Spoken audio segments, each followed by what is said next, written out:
Fala, leitores da Bíblia. Hoje a gente vai ler 1 Pedro capítulo 3. Mulheres, sede vós igualmente submissas a vosso próprio marido, para que, se ele ainda não obedece à palavra, seja ganho sem palavra alguma, por meio do procedimento de sua esposa, ao observar o vosso honesto comportamento, cheio de temor. Só relembrando um pouquinho, Pedro está se dirigindo a cristãos que estão vivendo na dispersão e estão vivendo, portanto, num contexto hostil à fé cristã, mais ou menos como o nosso próprio contexto, né? Nós vivemos numa nação que não é uma nação cristã, as pessoas que nos cercam não são cristãs, não há o temor de Deus, então, por vezes, nós temos de enfrentar oposições à nossa fé. E aqui Pedro desenrolou aqui o capítulo 2 aqui, falando aqui de como os cristãos devem demonstrar quem eles são através do comportamento piedoso, santo do crente, é que os ímpios, os incrédulos, poderão então conhecer quem habita em nós. E aqui o capítulo 3 começa falando das mulheres. As mulheres devem ser submissas ao vosso próprio marido, para que, se ele ainda não conhece a palavra, não obedece a palavra, seja ganho sem palavra alguma, por meio do procedimento. Veja como é importante aqui, né, a ideia do procedimento da esposa, o comportamento. Veja que antes de qualquer palavra, as pessoas devem ter acesso por meio da visão, da percepção, quem nós somos. Então, os maridos incrédulos poderão ser ganhos sem palavra alguma, apenas observando o comportamento das mulheres crentes. Aqui na congregação onde eu pastoreio, tem várias mulheres que não têm seus maridos na igreja junto com elas. Várias mesmo, né? Uma congregação pequena, mas com várias mulheres nesta condição. E a gente tem que sempre compreender, né? Essas mulheres não podem se entregar totalmente a algumas atividades porque elas precisam realmente dar atenção para os seus maridos, né? As igrejas que por vezes enchem a agenda de atividades acabam tirando essas mulheres de casa, quando na verdade elas deveriam estar em casa, cuidando dos seus maridos e dando bom testemunho. O ministério delas é ser esposa, é ser mãe, em primeiro lugar. Seguindo aqui, versículo 3. Não seja o adorno da esposa o que é exterior, como frisado de cabelos, adereços de ouro, aparato de vestuário. Seja, porém, o homem interior do coração, unido ao incorruptível trajo de um espírito manso e tranquilo, que é de grande valor diante de Deus. Pois foi assim também que a si mesmas se ataviaram outrora as santas mulheres que esperavam em Deus, estando submissas a seu próprio marido, como fazia Sara, que obedeceu a Abraão, chamando-lhe Senhor, da qual vós vos tornastes filhas, praticando o bem e não temendo perturbação alguma. Então as mulheres devem se preocupar muito menos do que se preocupam com a aparência externa e muito mais com o interior do coração. As mulheres, não sei se hoje em dia ou desde sempre, talvez desde sempre, né? Porque senão Pedro não falaria sobre essas coisas na sua carta. Talvez desde sempre as mulheres tenham um ímpeto de se oporem, né, à condução dos seus maridos, se oporem, às vezes não diretamente, né, mas de modo às vezes mais camuflado. As mulheres são boas, né? Aliás, como eu disse uns vídeos atrás aí, mais de 90% das pessoas que me ouvem nesse canal são mulheres. E a maioria delas acima de 40, 45 anos. Ah, então eu, eu tenho que pisar em ovos aqui para que eu não perca a minha audiência, né? Mas a verdade é que vocês, mulheres, vocês têm grande dificuldade em se submeter, em se sujeitar aos maridos. Grande. Mas não é assim grande mais ou menos, é muito grande. Então vocês precisam realmente olhar para textos como esse e refletir no comportamento de vocês. Aqui não está falando que as mulheres têm que prestar obediência cega aos seus maridos. Ser submissa é estar na companhia de alguém que tem a visão, que tem uma missão, que tem uma direção para a família e as mulheres devem acompanhar isto, por mais difícil que seja. E pior ainda quando são maridos incrédulos, que não têm o temor de Deus, aí é muito pior. Mas é isso que as mulheres devem fazer. Aqui, quando fala que mulheres sejam submissas ao vosso próprio marido, não está falando de marido crente. Muito pelo contrário, está falando aqui, ó, daquele que ainda não obedece à palavra. Então, independente de quem é o marido, as esposas devem agir desta maneira aqui, sendo submissas. É claro, não precisa chamar de Senhor, como Sara chamou, né? Ah, porque não é eu creio que não é o pronome de tratamento que se usa que denota submissão ou não. Não é isso, mas sim o comportamento, como ele vem colocando aqui, né? Então, eu acho que há muito a se pensar. Igualmente os maridos, com certeza, né? Versículo 7 se refere aos maridos. Maridos, vós igualmente vivei a vida comum do lar, com discernimento e tendo consideração para com a vossa mulher como parte mais frágil, tratai-a com dignidade, porque sois juntamente herdeiros da mesma graça, para que não se interrompam as vossas orações. Os homens também têm grande dificuldade nisso. Viver a vida comum do lar é algo bastante difícil para os homens, né? Considerar a mulher como parte mais frágil é uma grande dificuldade, especialmente quando as mulheres não se comportam como a parte mais fácil, se comportam como a parte mais rígida, mais dura, mais cheia de razão. É muito difícil um homem tratar a mulher como sendo a parte mais frágil se ela não se vê como a parte mais frágil, não se comporta como a parte mais frágil, né? Tratar com dignidade, é claro, respeito e tudo mais, isso faz parte aí das obrigações dos homens.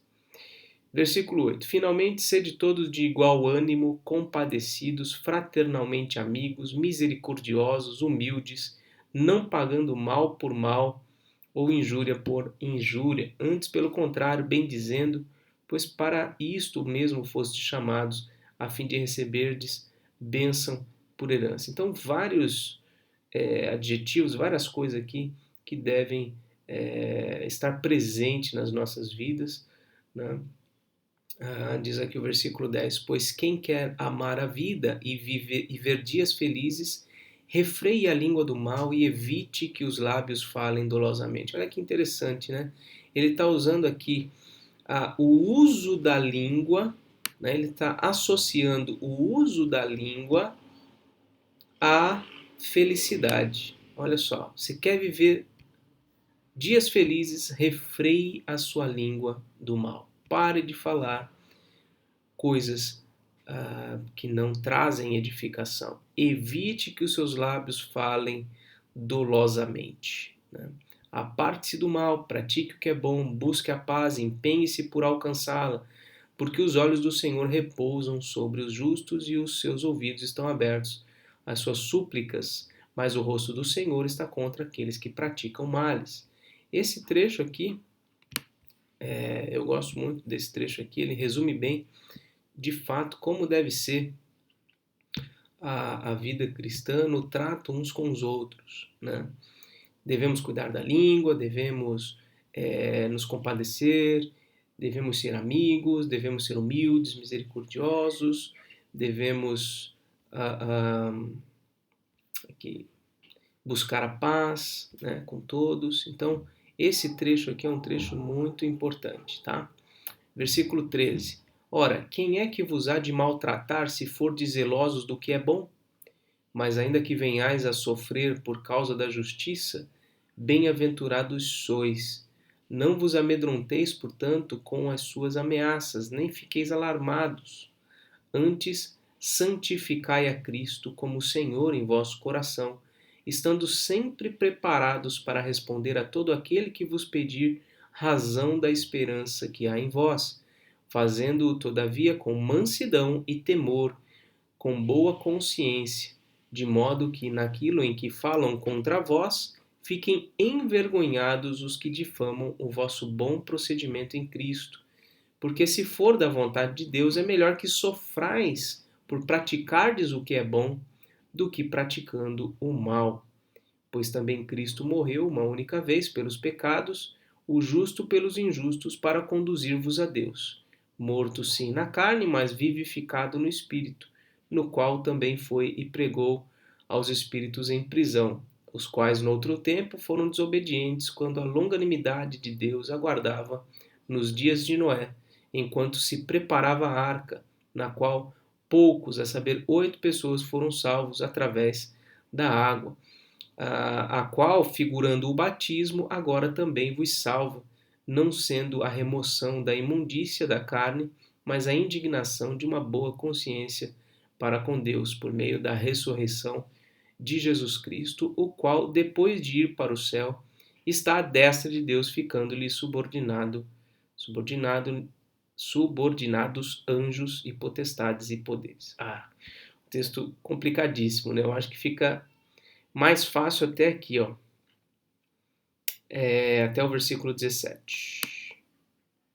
Até o versículo 17, temos aqui um trecho relativamente mais simples de se compreender e mais prático também. Aqui está falando sobre aquela questão de sofrer injustamente. Se está sofrendo injustamente, é melhor do que sofrer justamente, né? Sofrer porque merece por conta de alguma atitude má. Se você está fazendo bem, né? Não há o que as pessoas possam fazer para te maltratar, não há razão para te maltratar. E ainda que venham a te maltratar, né? Vocês são bem-aventurados se vocês estiverem sendo zelosos do que é bom. Os crentes precisam aprender isso. Né? Precisam aprender. O que não falta é crente reivindicando os seus direitos, não levando desaforo para casa, querendo resolver as coisas na lábia, no braço. Isso é terrível. Isso mostra que não há uma conversão genuína, uma mudança profunda, um arrependimento de fato. Né? Não há.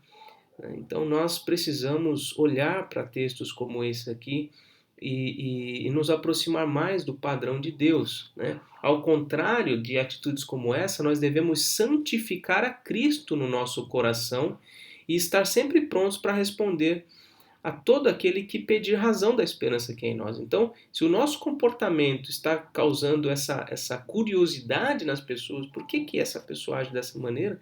Nós devemos estar sempre prontos para responder a essas pessoas. E isto é santificar Cristo no nosso coração. Deixar que Cristo governe, que Cristo esteja no controle da nossa vida e não os nossos próprios sentimentos, nosso próprio senso de honra e de justiça. Né? E nós devemos dar a razão da esperança, explicar para as pessoas o porquê nós agimos dessa maneira, com toda mansidão e temor, com boa consciência, né? De modo que naquilo em que falam contra nós fiquem envergonhados. Quando as pessoas esperam que nós sejamos rudes e nós somos mansos, as pessoas ficam envergonhadas. Né? Então nós temos que cuidar muito bem do nosso comportamento. Essa segunda parte, do versículo 18 em diante, né, é uma parte aqui, talvez uma das mais complicadas aqui desta carta. Né? Aqui ele associa a obra de Cristo a essa realidade toda aqui de que, como nós devemos viver. Aliás, ele fez isso lá em cima também. No capítulo 2, ele fala aqui, ó. Aqui, ó. Deixa eu achar aqui.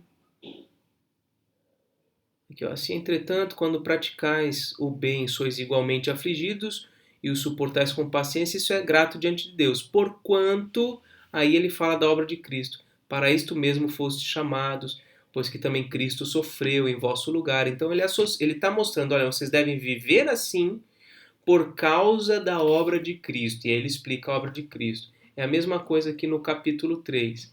Né? Vocês devem viver assim, como está aqui no azul, por causa da obra de Cristo. Ele começa a explicar algumas coisas sobre a obra de Cristo. Cristo morreu uma única vez pelos pecados, o justo pelos injustos, quer dizer, se tem alguém que foi injustiçado nessa terra, esse alguém foi Jesus. E ele foi como ovelha muda para o matadouro. Ele deixou-se condenar, deixou-se crucificar injustamente, porque ele confiou na justiça que vinha do seu Pai.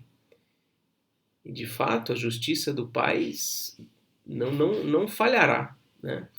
Então, ele se entregou para quê? Para conduzir-nos a Deus. Ele foi morto, sim, na carne, mas vivificado no Espírito. Né? Então, ele ressuscitou.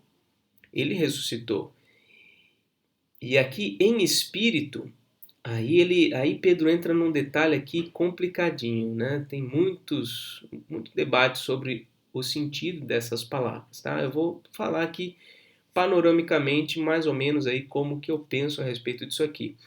Ele fala que Cristo foi vivificado no Espírito e neste Espírito, no qual ele foi e pregou aos espíritos em prisão. Isso aqui dá margem para algumas pessoas acharem que Jesus, ele morreu e aí ele então, quando estava morto, ele foi em espírito até o inferno e pregou o evangelho para quem estava no inferno. Eu acho essa uma bobagem, acho que não faz o menor sentido isso, tá? O que ele está falando aqui? Ele está falando dos quais, ó, noutro tempo foram desobedientes quando a longanimidade de Deus aguardava nos dias de Noé, enquanto se preparava a arca, na qual poucos, a saber, 8 pessoas, foram salvas através da água. Então, peraí. O que eu entendo é que Jesus Cristo, ele morreu na carne, ele foi vivificado no Espírito, né? E foi neste Espírito, na mesma condição em que ele se apresentou ressurreto, né? Talvez não de forma corpórea, mas em espírito, ele se apresentou anteriormente. O que eu creio que Pedro está mostrando aqui é que o mesmo Cristo que se encarnou e morreu, e depois foi vivificado no Espírito, nesse mesmo Espírito, ele, antes da sua encarnação, ele esteve presente nos dias de Noé. E lá ele pregou para estes espíritos em prisão. Quem são os espíritos em prisão? São as pessoas que estavam ali aprisionadas ao pecado, cegas pelo pecado e não atenderam à pregação de Noé. Ou seja, Cristo esteve em Noé pregando, anunciando ali a verdade de Deus. Né? E eles ali não aceitaram, eles foram desobedientes. Deus foi longânimo para com eles. E eles foram desobedientes, por isso Deus então Deus preservou apenas Noé e a sua família. Total 8 pessoas ali foram salvas através da água. E aqui Pedro emenda mais uma questão difícil também, linkando essa questão da água lá no dilúvio à figura do batismo, né? Agora também vos salva, a qual figurando aquela água de Noé, figurando o batismo, agora também vos salva. Ou seja, pelo batismo, né, que nós... o batismo é o símbolo, né, dessa nova vida em Cristo. Então, Cristo é como se fosse o barco, né? E a água do batismo, então, simboliza essa ideia de que nós morremos para o pecado e agora vivemos em Cristo. Figurando o batismo, agora também vos salva, não sendo a remoção da imundícia da carne, mas a indagação de uma boa consciência para com Deus, né? Por meio da ressurreição de Cristo. Então, se eu não estou enganado aqui, a salvação, então, agora não implica numa remoção completa da imundícia da carne, né? Porque o pecado ainda se faz presente, mas nós somos salvos, né? Mas a indagação de uma boa consciência para com Deus. Então, a nossa consciência é transformada e nós, então, por meio da ressurreição de Jesus Cristo, e esse processo ele começa e vai chegar ao fim, onde até mesmo a imundícia da carne dará lugar a um corpo incorruptível, né? Sem mácula, sem nada. E aí, versículo 22, o qual depois de ir para o céu, está à destra de Deus, ficando-lhe subordinados anjos e potestades e poderes. Tá? Uma coisa que eu estou percebendo aqui, talvez aqui a carne não esteja falando propriamente da nossa carne, mas da carne de Jesus Cristo. E a boa consciência, né? Talvez esteja se referindo a de Jesus Cristo e não a nossa. É um texto bem complexo mesmo. Se você quiser ler sobre isso, leia, mas muito cuidado porque os autores vão divergir bastante. Eu acho que é um texto bem complexo para se compreender e eu não sei se está tão disponível assim uma interpretação mais reformada e adequada desse texto aqui, tá? Vou fazer apenas uma indicação. Nessa ideia aqui dos espíritos em prisão, se você quiser, procure um artigo do reverendo Leandro Lima. Ele já escreveu sobre isso aí, tá bom? Eu não sei se eu concordo totalmente com o que ele disse, mas é uma posição. Como eu falei, né? Esse é um texto bastante complexo.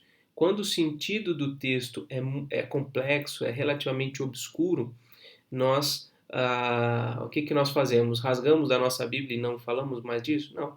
A gente busca compreender, mas sem fazer ousadas asseverações, né, com base em textos mais difíceis.